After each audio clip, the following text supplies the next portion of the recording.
JL Kago.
Salut, c'est JL Kago et oui, bienvenue au festival d'Angoulême, dans ce magnifique stand dédié à la BD Goldorak.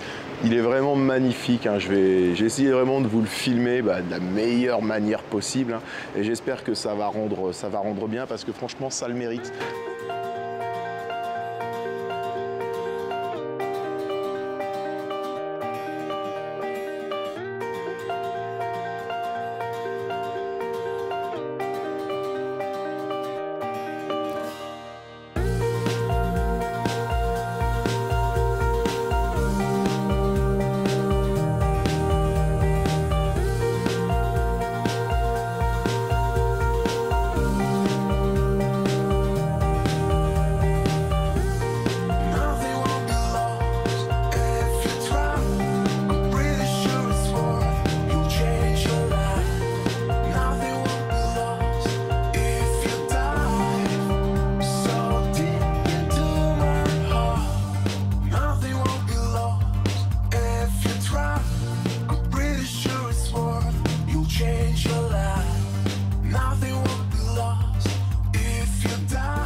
Et nous voici de retour à Dijon pour un petit débrief. Alors oui, j'ai pas tourné énormément d'images lors du salon, parce qu'on m'avait prévenu qu'un salon c'était prenant, c'était fatigant, c'était usant, et autant dire que les mecs avaient raison, ouais.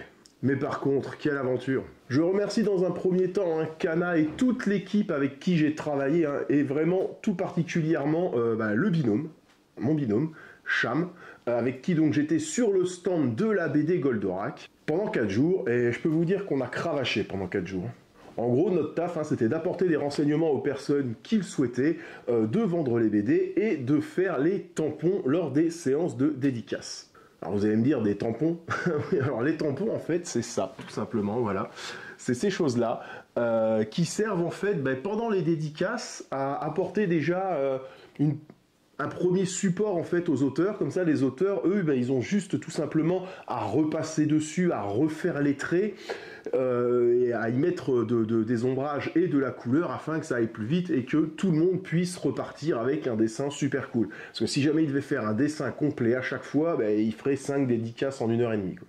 Xavier d'Horizon, lui, scénariste principal de la BD, pendant les dédicaces, collait même, alors là je vais vous montrer donc la dédicace de Goldoprint, et donc si vous regardez bien là, vous avez un petit morceau en fait du script original de la BD, et donc Xavier d'Horizon lui s'amusait à coller un morceau. Alors là par exemple, il y a marqué 3, donc certainement 3e case, GP gros plan, Actarus ennuyé. Voilà, et Actarus qui dit non, je vous rejoindrai. Mais voilà, donc ça vous donne quand même après une dédicace vraiment sympathique, hein, avec un robot, un petit robot sympa, les signatures, et voilà. Donc ça c'est la dédicace de Goldoprint. Moi j'ai eu de la chance aussi, hein, parce que en fait je n'avais pas encore rencontré Xavier, et donc j'ai pu faire dédicacer, ajouter la 5e signature, on va dire, à mon édition collector, et en plus de ça, il m'a donné une page complète du script de la BD, voilà, le script avec la page avec le fameux Métamorphose.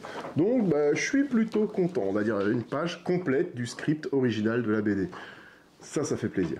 C'était vraiment un vrai plaisir, hein, pour moi de retrouver les auteurs, je les avais déjà vus au Mans, j'avais revu Alexis et Brice chez Made in Japan, donc là c'était la 3e fois pour certains que je l'ai rencontré, et donc la première fois que je rencontrais Xavier d'Horizon, et voilà, c'est quand même un peu lui, on va dire, qui a lancé toute cette aventure, et donc ça fait vraiment plaisir de pouvoir échanger avec lui, et c'est vraiment quelque chose... Ils sont vraiment très humains, et ça c'est vraiment excellent, parce que même je le voyais, donc ils prennent du temps pour discuter avec moi, et même pendant les séances de dédicaces, ils sont vraiment pas avares d'anecdotes et d'échanges en fait avec les gens qui viennent pour dédicacer leur BD, et ça c'est vraiment quelque chose d'énorme, parce que suffit de leur poser une question et tout simplement ils répondent, hein. J'ai vu pas mal de monde même demander des conseils à Johan Guillot sur la couleur, d'autres qui sont venus pour avoir des conseils de mise en page par Xavier. Donc non voilà, c'était vraiment un grand moment, c'était vraiment super sympa de les voir comme ça. Avec tous ces fans en fait qui étaient là. Et je dois vous dire que quelque part, ça fait un peu envie aussi, hein. À la fin de la première séance de dédicace, hein, avec Cham, on a une idée de génie. Enfin, de génie. Je le regretterai un petit peu après quand même, on va dire, hein. Non, c'est qu'en fait, on s'est dit, mais vu qu'on est sur le salon, qu'on a les tampons en fait pour les dédicaces, on s'est dit tout simplement, pourquoi pas ne pas proposer le tampon pour chaque BD acheté. Ça en faisait en quelque sorte, on va dire, une BD collector, même si jamais les auteurs ne repassaient pas sur les traits ni rien, mais si vous aviez acheté votre BD ailleurs que sur le salon d'Angoulême, vous n'auriez pas eu accès à ce tampon, et donc voilà, on a trouvé que c'était une bonne idée. Alors on a demandé l'autorisation, Kana nous a dit oui, et du coup on est parti pour faire des tampons, et je pense que ça malgré tout un petit peu booster les ventes en fait sur le stand de faire ces tampons pour chaque achat d'une BD, parce que alors je sais pas si j'ai le droit de vous dire le chiffre exact, mais tout ce que je peux vous dire c'est qu'on a vendu vraiment plusieurs centaines de BD en 4 jours. J'ai quasiment fait l'intégralité des tampons, et je peux vous dire que mes poignets, la paume de ma main là, mon coude et mon épaule, hein, ils s'en rappellent très bien. Certains nous demandaient de leur faire des fois 2 tampons, hein, un au début et un à la fin du livre. Je peux vous dire que c'était physique. Petite anecdote sympa, hein, Juliette, qui est en charge du marketing de chez Kana, venait de temps en temps sur le stand pour nous filer un petit coup de main, et au cours d'une conversation comme ça, elle me dit que son nom, en fait, figure dans les remerciements de la BD. Grosse fierté pour elle, bien évidemment, et en fait, la personne qui était en train qui était devant moi, en fait, en train de choisir son tampon, a entendu cette anecdote et du coup lui a tout simplement demandé de dédicacer sa BD, voilà, donc nous ça nous a bien fait marrer. Juliette était un petit peu gênée quand même sur le coup, mais voilà, Juliette a fait sa première dédicace à Angoulême. Un autre fait intéressant aussi, c'est qu'on a eu vraiment pas mal de jeunes qui sont venus en fait acheter la BD, mais pour eux, pas pour un parent, pas pour vraiment pour eux. On va dire que l'exposition était tellement chouette, était tellement magnifique que ça a vraiment beaucoup aidé aussi, parce que des gens qui ne connaissaient pas cette BD, qui ne connaissaient pas forcément Goldorak, oui ça existe, et en fait tout simplement le fait d'avoir vu cette exposition avec ses dessins magnifiques et autres, et bien ça leur a donné envie de découvrir la BD. Et donc on a eu vraiment pas mal de jeunes, entre je dirais 8 et 16 ans à peu près, il y en a eu quand même pas mal. J'ai eu le temps de recueillir le témoignage de quelques personnes qui étaient dans la file d'attente. Écoutez, je vous envoie ça tout de suite. Xavier Peuzot, alors moi j'ai Goldorak, c'est toute mon enfance, c'est comme je pense beaucoup de personnes, quand j'ai premier souvenir, c'est Club Dorothée et le mercredi après-midi avec le chocolat, le pain au chocolat, tranquille devant Goldorak. Voilà, et c'est une surprise extraordinaire de le voir revivre aujourd'hui. Et je trouve ça assez Enfin, c'est vraiment un grand événement et je suis prêt à faire tout ce qu'il faut pour non seulement avoir et l'album et la dédicace des auteurs. Le moment le plus marquant, je trouve, c'est vraiment dès le début, dès les premières pages, où on retrouve ce Goldorak vieillissant, un peu abandonné, et le retour d'Actarus, pareil, vieillissant. Actarus avec la barbe, c'est son côté hipster un peu. Mais ouais, non, j'ai beaucoup aimé. Après, la fin, je ne vais pas spoiler, mais voilà, quoi, j'ai belle fin et un beau point d'honneur, un beau final pour cette série. Merci bien. Ce qui m'a marqué de Goldorak, c'est pas exactement Goldorak, tant que les souvenirs de mon père. Parce que moi, je ne suis pas grandi avec la série avec Goldorak, mais je suis grandi avec mon père qui m'a raconté d'avoir grandi avec Goldorak. Et donc, c'est plus pour lui que pour moi que je suis ici et que j'ai acheté la nouvelle BD, parce que moi-même, je suis plus attiré pour la nouvelle BD pour les styles modernes, pour voir quelque chose d'un genre un peu plus moderne. Mais pour moi, c'est beaucoup important parce que c'est quelque chose qui nous lie. Pour moi, ça signifie une des premières histoires et des séries duquel on parlait ensemble. Donc pour moi, c'est une question des familles, de mon enfance et surtout de mon rapport avec mon père, plus que Goldorak en particulier, ou plus que la série. Donc c'est juste ça. Et il disait que Goldorak c'est très important en France parce qu'il a été presque l'ambassadeur d'anime japonais en France. Et en Italie c'est similaire. Je ne sais pas exactement s'il a été si important qu'en France, mais dans tout cas c'était un des ambassadeurs de la première vague d'anime en Italie. C'est qu'en effet, Goldorak est arrivé en Italie, pas directement par le Japon, il est arrivé par la France. Et une chose, en Italie, la série, les premières versions de la série, pour quelques raisons, tu peux lire qu'il s'appelle Atlas ou Faux Robot Goldrake. Mais la raison de ça, apparemment, ils m'ont raconté, ça a été simplement une erreur de traduction. Parce que les premières rencontres alors quand ils sont allés en France pour acheter et pour voir les matériels, toute la bibliographie visuelle et tout ça pour adapter la série, les producteurs français leur ont donné l'Atlas. Donc tous les matériels qui s'intitulaient simplement Atlas et les Italiens ont pensé qu'il n'était pas partie du titre. Et donc tu peux trouver des trucs en Italie officiels de Goldorak qui commencent par Atlas ou Faux Robot, même carrément il n'avait absolument rien à voir avec ça. Donc, Je te remercie vraiment pour cette anecdote parce qu'effectivement je me suis toujours demandé sur les produits pourquoi il y avait écrit Atlas. Et ben je suis ravi de savoir aujourd'hui en fait que c'est dû à une erreur de traduction tout simplement parce que la pochette s'appelait Atlas France. Ben écoute, je te remercie. Merci beaucoup. Merci à vous. Bonjour. Et à une prochaine. À l'année prochaine. J'ai vraiment beaucoup aimé cet échange avec ce jeune Italien. Même si depuis 2006, moi les Italiens c'est pas trop ma tasse de thé, mais j'ai vraiment beaucoup aimé cet échange et surtout cette anecdote sur le Atlas UFO robot. Je trouve ça génial parce que je me suis toujours demandé d'où venait ce Atlas, et ben là j'ai la réponse et j'espère que cette anecdote vous a plu aussi. Dites-moi d'ailleurs en commentaire si vous étiez au courant ou pas de cette histoire. Comme je vous l'ai annoncé lors d'un mini-live après une journée sur le salon, je vais vous faire gagner un cadeau exceptionnel. Là vraiment c'est un truc de malade, une pièce unique, quelque chose qui j'espère ne va pas se retrouver sur eBay. Alors là je le prendrai vraiment très mal.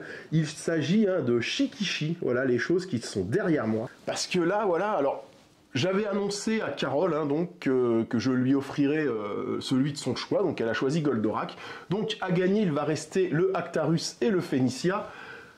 Mais je dois vous dire en toute honnêteté que j'ai très longtemps hésité à les faire gagner parce que je voulais tout simplement les garder pour ma gueule. Mais je me suis dit que voilà, ce serait vraiment sympa de pouvoir en faire profiter quelqu'un, vraiment en espérant que ça reste dans la collection, que ça ne se parte pas en vente parce que ça me ferait vraiment chier que ça en arrive là. Donc c'est Shikishi, hop, vous allez voir, on va prendre celui-là d'Actarus. Ils sont dédicacés en plus, alors par 4 des 5 auteurs. Hein. Il y a Alexis Saintenac, Brice Cossu, Johan Guillot et Denis Bajram. Hein. Lorsque j'ai eu cette idée en fait et que j'ai demandé à Cham, parce que les Shikishi appartenaient à Cham, les planches, et que j'y ai demandé si je pouvais les prendre pour faire gagner à ma communauté, il m'a dit pas de problème, mais Xavier d'Horizon était déjà lui reparti. Donc bon, vous en avez 4 sur 5, c'est déjà pas mal. Mais ce n'est pas tout, hein. À gagner, il y a aussi 2 posters hein, qui étaient donc en vente sur le salon. Et là aussi, on va dire, ça a un petit côté un peu collector, parce que aux dernières nouvelles, c'est pas quelque chose qui va être commercialisé autre que sur les salons en fait.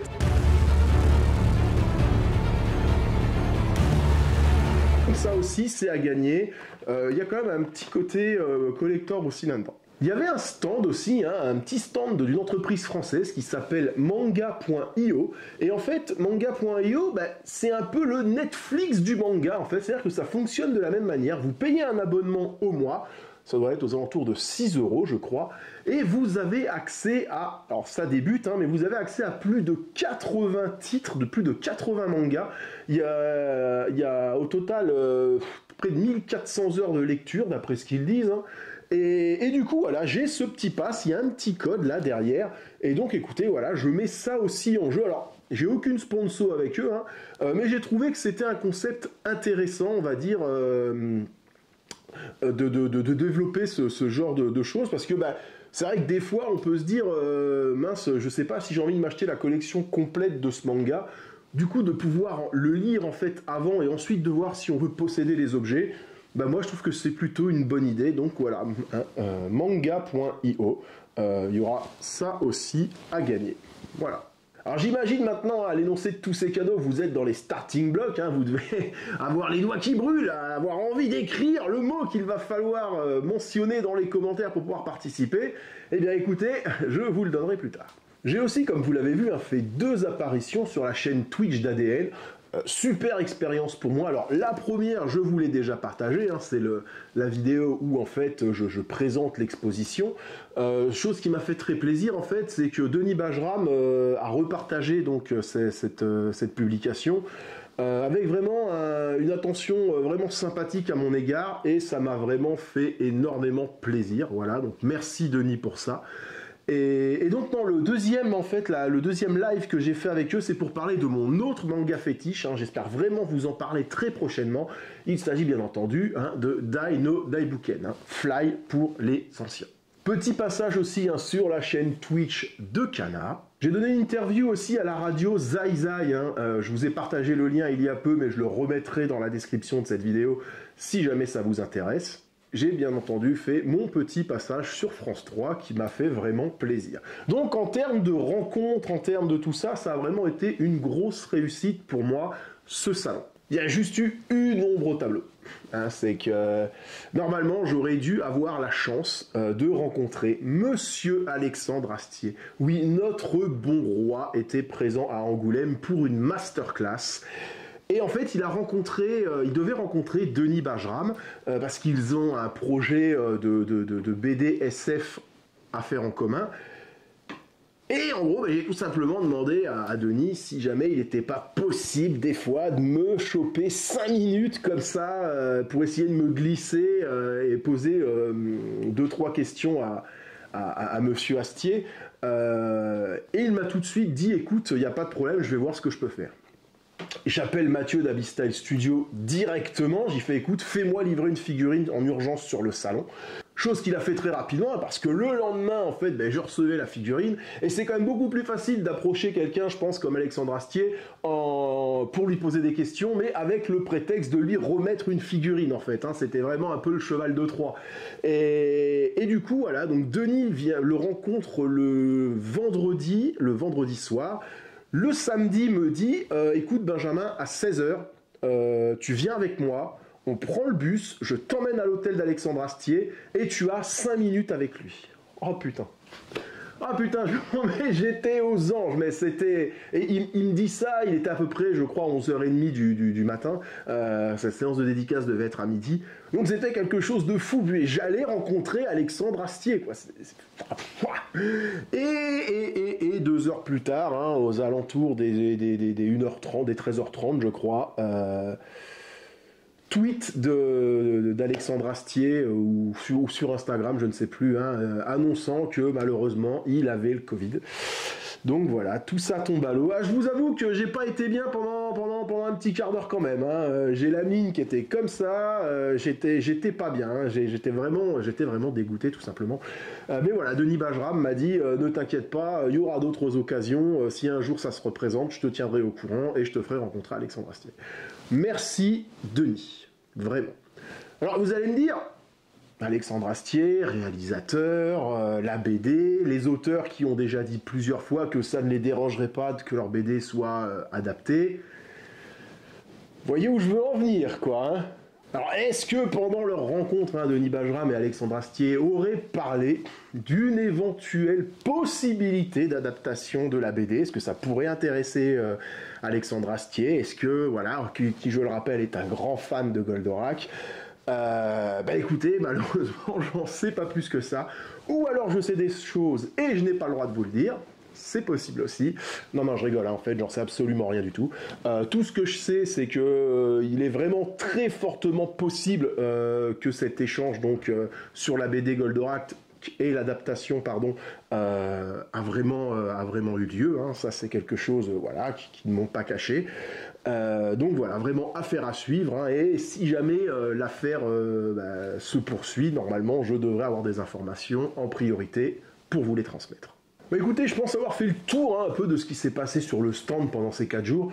Je tiens aussi à remercier les quelques personnes qui m'ont reconnu, et ça m'a fait plaisir.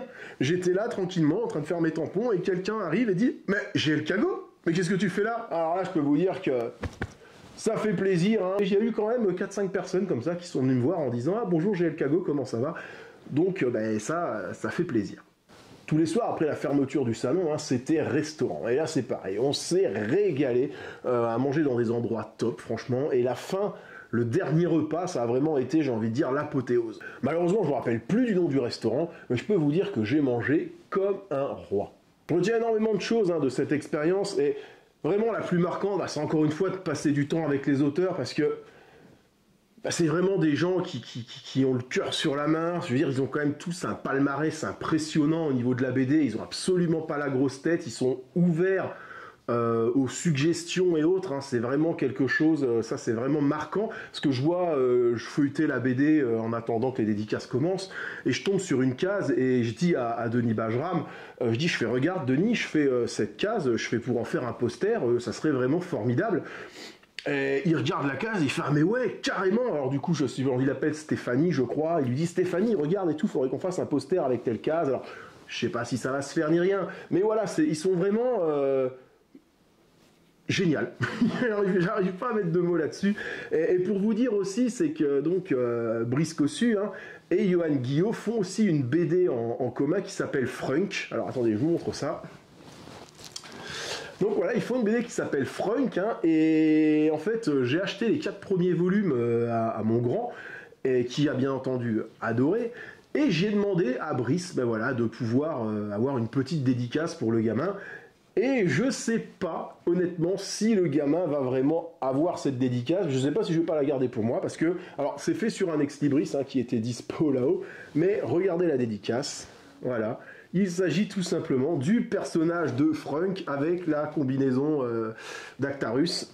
Et ouais, je sais pas du coup si le gamin va l'avoir ou si je vais la garder pour moi. Parce que j'ai lu Frunk aussi, j'ai adoré aussi, donc je ne sais pas. Je sais pas, donc il y a bien écrit pour Antoine, voilà, mais je sais pas si je vais pas la garder. Et chose intéressante, c'est que quand il m'a fait cette dédicace, je l'ai pas vu dessiner parce que je discutais, je crois, avec quelqu'un d'autre, je ne sais plus. Et en fait, il me le montre, après je fais waouh, super, et en fait il la montre aussi à Johan, et il dit Johan, est-ce que tu veux mettre la couleur? Et là j'ai vu les yeux de Johan, mais s'ouvrir comme les yeux d'un gamin, et sauter sur ses crayons de couleur, ses feutres, et donc le mettre en couleur, et c'est quelque chose qui m'a marqué, parce qu'en fait on se rend compte tout simplement que c'est des grands enfants qui vivent une passion, qui sont vraiment animés par ça, et je trouve vraiment que ça leur donne un côté très humain, et ça c'est vraiment génial. Vraiment merci pour ça les mecs. Le truc aussi qui fait vraiment plaisir, c'est que ils m'ont remercié tout simplement pour le travail que j'avais fait pour eux, aussi bien sur les vidéos, un peu sur la communication ou autre. Et ça fait plaisir, hein, quand vous avez 5 auteurs de la BD qui vous disent merci, ben ouais, ça fait vraiment plaisir, ça fait chaud au cœur. Comme je l'ai déjà dit, un merci bien entendu à toute l'équipe de Canac qui m'a accueilli vraiment à bras ouverts. J'avais l'impression de faire partie de la famille en fait directement, ça fait vraiment plaisir. Et surtout un énorme merci à la personne sans qui tout ça n'aurait pas été possible, hein. Un énorme merci à Stéphanie. Vraiment Stéphanie, je te l'ai déjà dit, mais je te le redis là en face caméra en fait, hein. Merci pour tout, merci pour tout ça, merci pour tout ce que tu me permets de vivre en fait. Merci, ça fait vraiment énormément plaisir et j'attends la suite en fait, hein, tout simplement. Voilà, cette vidéo suffisamment longue je pense touche à sa fin. Juste un petit rappel, hein, les beaux jours arrivent. Écoutez, n'hésitez pas à aller faire un tour sur ma boutique Spreadshirt, hein, pour vous acheter des petits goodies à mon effigie. Voilà, tout simplement. Allez, sur ce, moi, je vous laisse. Hein, et surtout, n'oubliez pas, plus d'abonnés, c'est plus d'impact. Ah oui, merde, le jeu. Alors, pour participer au jeu, tout simplement, il va falloir me dire en commentaire. Alors, déjà, bien entendu, hein, vous likez cette vidéo, vous la partagez et vous vous abonnez. Et en plus de ça, hein, il va falloir me dire tout simplement qu'est-ce que vend Phénicia dans sa camionnette au début de la BD. Allez, à la prochaine.